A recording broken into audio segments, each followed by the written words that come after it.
எல்லாருக்கும் வணக்கம். இன்றைக்கி என்ன செய்ய போகிறோன்னு பார்த்தீங்கன்னா, ஒரு மாங்காய் வச்சு தான் சீசன் டைம் இருக்கிறப்பே இந்த மாதிரி செஞ்சு எடுத்து வச்சுக்கணும். வருஷம் ஃபுல்லாக நம்ம வச்சு சாப்பிட்டுக்கலாம். அதுக்கு ஒரு 2 மாங்காய் எடுத்து வாஷ் பண்ணிவிட்டு தோல்லாம் சீவி எடுத்து வச்சுக்கணும். நம்ம செஞ்சு பாட்டிலில் போட்டு கண்ணாடி பாட்டிலில் எடுத்து வச்சிட்டோன்னா அது பாட்டுக்கு எவ்வளோ நாள் வேணாலும் வீணாக போகாமே இருக்கும். வெளியிலே வச்சுக்கலாம், ஃப்ரிட்ஜில் வைக்கணும்லாம் தேவையில்லை. தோல் நல்லா சீவிடணும், தோலே இருக்கக்கூடாது. இதில் கொஞ்சம் புளிப்பும் இனிப்புமாக இருக்கிற மாதிரி இருக்கலாம். அந்த மாதிரி மாங்காய் எடுத்துக்கிட்டோன்னா ஆனால் டேஸ்ட்டு சூப்பராக இருக்கும். பச்சையாக இருக்கிற மாங்காவாக இல்லாமல் இருந்துச்சுன்னா இந்த மாதிரி தோல் சீவி எடுத்து வச்சுக்கிட்டு கட் பண்ணி நீட்டாக வேணாலும் நம்ம நீட்டாக அரைஞ்சிக்கலாம். இல்லை இந்த மாதிரி நம்ம குட்டி குட்டியாக வேணாலும் நம்ம பாட்டிலில் போகிறதுக்கு இந்த மாதிரி இருந்தால் நல்லாயிருக்கும். குட்டி குட்டியாக கட் பண்ணி எடுத்து வச்சுக்கணும். ரொம்ப மெலிசாக கட் பண்ணக்கூடாது, கொஞ்சம் திக்னஸாக இருக்கணும், அப்போ தான் நல்லாயிருக்கும். ரெண்டுத்தையும் கட் பண்ணிவிட்டு ஒரு பாத்திரத்தில் தண்ணி ஊற்றி நல்லா கொதிக்க வைக்கணும். அந்த தண்ணியை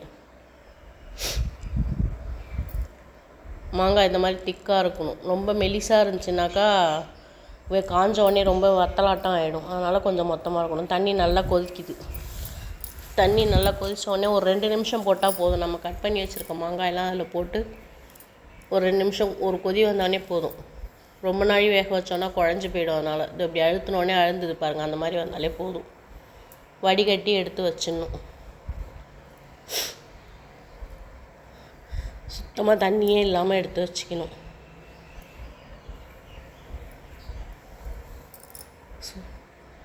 சூடாக இருக்குது. சூடு கொஞ்சம் ஆறணும், ரொம்ப ஆறிடவும் கூடாது, சூடாகவும் இருக்க வேணாம்.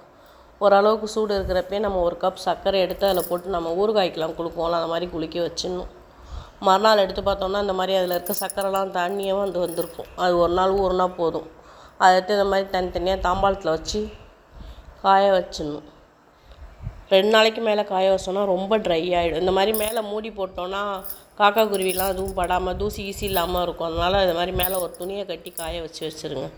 ஒரு 2 நாள் காஞ்சாலே போதும். ரொம்ப ட்ரையாக இல்லாமல் நல்லா சாப்பிட்றதுக்கு சாஃப்டாக இருக்கும், டேஸ்ட்டாகவும் இருக்கும். இனிப்பு புளிப்பு எல்லாம் கலந்து இருக்கும்.